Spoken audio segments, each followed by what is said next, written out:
au cœur des jours et des nuits.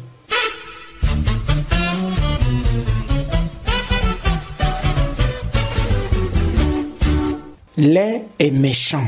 Mon nouvel appareil de photo se déclenche automatiquement lorsque l'objectif se trouve devant un sourire. Pour ainsi dire, aucun sourire ne lui échappe. J'ai lu le nom du pays de fabrication de l'appareil, mais je ne peux m'empêcher de penser à feu ma grand-mère maternelle. Je l'aurais soupçonné d'avoir inspiré le fabricant. Dans ma petite enfance, ma grand-mère me disait souvent que j'étais franchement beau, sauf lorsque je boudais ou que j'ouvrais la bouche pour pleurer. Elle prétendait que je ressemblais alors à un animal sauvage. Et ma grand-mère prétendait surtout que j'étais le plus beau de ses amis lorsque je souriais. J'avais un beau sourire, j'étais beau, j'ai fini par m'en convaincre. Et je n'ajouterai pas que j'ai toujours fait de mon mieux pour garder le sourire, quoi qu'il en soit dans ma vie, par besoin de beauté esthétique et pour le bon souvenir de ma grand-mère maternelle. J'ai appris plus tard dans la vie que la beauté du visage accompagne toujours la bonté du cœur. Je ne sais plus qui me l'a appris, mais peu importe. L'essentiel est que je sois beau, que je cultive la bonté comme on cultive la beauté esthétique.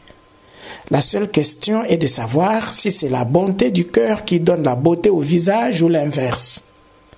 Ma grand-mère aurait certainement répondu « Si tu veux garder longtemps la beauté de ton visage, habitue ton cœur à la bonté », aurait-elle dit. Une bouche finit par devenir moche, laide, si elle s'est habituée à prononcer des méchancetés, des mensonges ou des insultes. Ma grand-mère me parlait ainsi et me conseillait de ne jamais bouder contre mes parents et de ne jamais insulter mes amis ni personne d'autre. Est-il vrai, oui ou non, que des lèvres bien disantes finissent par donner un éclat et une beauté au visage que même la vieillesse ne change pas beaucoup? Ma grand-mère maternelle elle-même, le petit garçon que j'étais, la trouvait franchement belle, malgré son âge, pour tout vous dire. J'avoue n'avoir véritablement appris à distinguer la beauté chez une vieille personne que lorsque j'ai commencé à vieillir moi-même. La beauté et la bonté vont toujours ensemble, je dois m'en convaincre de plus en plus. Ceux qui sont méchants et qui ont besoin de séduire, d'attirer, doivent se maquiller, s'efforcer d'être beaux, c'est-à-dire forcer la nature. Mais quelle beauté éphémère! Mais la nature se venge toujours un jour ou l'autre. Ceux qui ont usé et abusé de produits cosmétiques à l'hydroquinone, par exemple, finissent par payer un jour ou l'autre. Et le monde détourne son regard devant eux. Personne n'aimerait les regarder.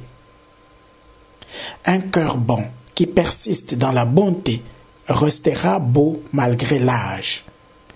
Même les difficultés, les souffrances qui font vieillir ne changent rien à la beauté.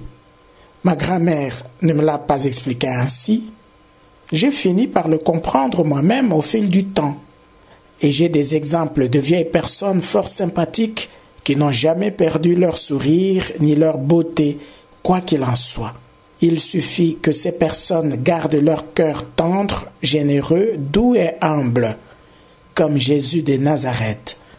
« Je suis doux et humble de cœur », avait-il dit. « Venez à moi, vous qui êtes fatigués. » Le sourire, c'est le miroir du cœur, comme chacun sait. Un sourire plastique, celui de la jeune vendeuse et de la publicité, ne dure qu'un flash, qu'un instant, que quelques années. Voilà pourquoi les appareils de photo modernes capteront instantanément le moindre moment où votre cœur a donné le meilleur de vous-même, la bonté de votre cœur.